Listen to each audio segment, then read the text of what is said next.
These factory workers are sent home, meat production slows, meaning eventually there will be less food on the shelves. We're told that there were no injuries in this accident. This is on Interstate 49 in the northbound lanes, and I was able to gather this much of a snowball, so we are seeing a pretty heavy downfall. Honestly, I'm a little scared, so we're gonna go ahead and send it back to y'all because my parents are watching and I just don't want anything to happen. 30 to 40 miles an hour when he lost control. I am living the life this morning. It is officially baseball tailgating season. It still has ice on it. This is what could be on your car this morning. Those winds ripped through Rogers earlier this morning, pulling trees like this one completely out of the ground. Now I'm just off of South Pinnacle Hills Parkway. I'm in front of Coldstone here. I'm going to step out of the way, show you what I'm seeing. Take a look at this. Doing a little bit of a science project this morning. I have this water bottle. I wanted to show you really how cold it is in case you don't believe me by all the layers that I'm wearing this morning. Jamie Perry is a nurse here at Northwest Medical in Springdale, but for the past week, she's been treating COVID-19 patients in the ICU in Bridgeport, Connecticut. She says what she is seeing and experiencing there is not like anything we have seen here at home. Oh my gosh, night and day, night and day.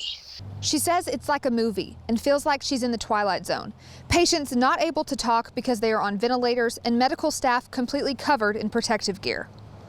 My body hurts, my face hurts, my head hurts from trying to think through things constantly.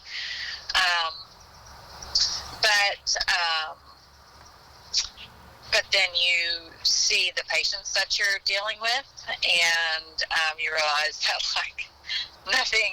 that you got nothing on them. Jamie says it's been an exhausting experience, but she's so glad she decided to go and help. She says she has seen positives through this experience. She recently got to see her patient come off the ventilator. She calls the kindness of others in the hospital a blessing. People really, really do have the kindest spirits ever.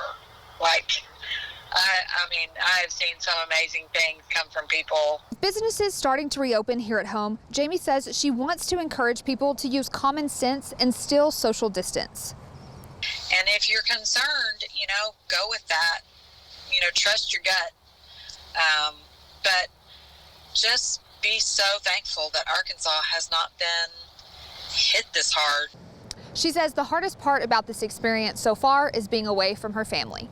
In Springdale, covering news where you live, Jordan Tidwell, 5 News. Washington County Sheriff's Office is investigating. Just hours ago, they released video and information. And we spoke with Police Chief Mike Reynolds, who says that this was a calculated and cowardly act. And the medical examiner says that car was shot 10 times, with any of those shots capable of killing the officer. And Reynolds says that Carr couldn't have seen this coming. There's nothing that Officer Carr could have done. We all wish that he would have been given a chance to fight back. He never gave him a chance. Like I mentioned several times, just a cowardly act. Carr was sitting in the department parking lot waiting for his partner when Reynolds says he was ambushed and executed.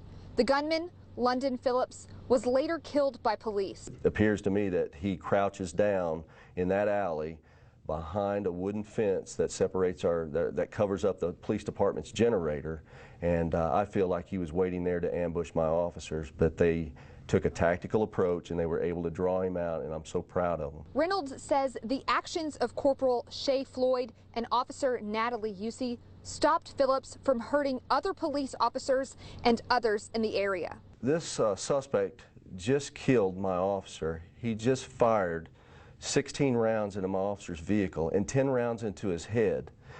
He had 99 rounds of ammunition on him. I certainly believe he was going to inflict harm onto others, and I believe that these officers are heroes for what they did. While Reynolds calls Saturday night one of the worst nights in the history of the department, he thanks the public for their outpouring of support. I think, yesterday brought us a little bit of closure. Obviously, it's very touching, to see our community come out and support us. And as I mentioned at the vigil, they've really put their arms around this police department and said, nobody's going to hurt our police department.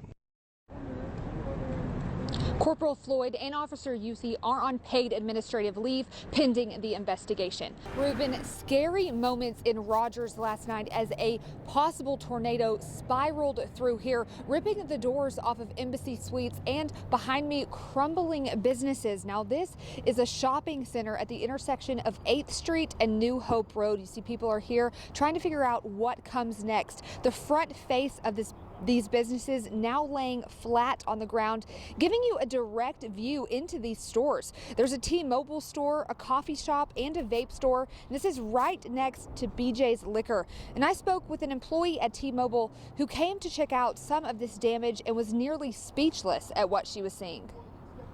It was just shocking to me, living here my whole life. Like, it was just, I don't have any expression for it. It's just crazy. Brenda Estevez saw the damage posted on Facebook and had to see it for herself. She says she is thankful everyone is okay, but she's not used to seeing this type of damage in Rogers. Yeah, I just couldn't believe that whatever this storm is, either tornado, whatever it is, like it hit Rogers whenever it doesn't ever really hit Rogers at all. Also startled guests at the Embassy Suites on Pinnacle Hills Parkway. The strong winds ripping off the glass doors of 2 entrances. Webb Scrime is visiting from Florida and staying on the 2nd floor. I was really surprised. It really kind of made it clear that it was a tornado, like, to me. So I'm used to hurricanes in Florida, but I don't know, there's something about a tornado that's more unwieldy and unpredictable and scary. So this storm was also something Grimes says he didn't expect to experience while visiting Arkansas. I guess I never really realized that you got tornadoes here. I don't know why, but I think more of like Oklahoma, Texas, kind of Kansas, but I guess it's a little bit further east than that. Now, Grimes did say that the hotel did advise them to seek shelter in their bathrooms, and they did give them the all clear when things were safe. Now, so far, no injuries have been reported in this area. I'm live in Rogers, covering news where you live. Jordan Tidwell, 5 News.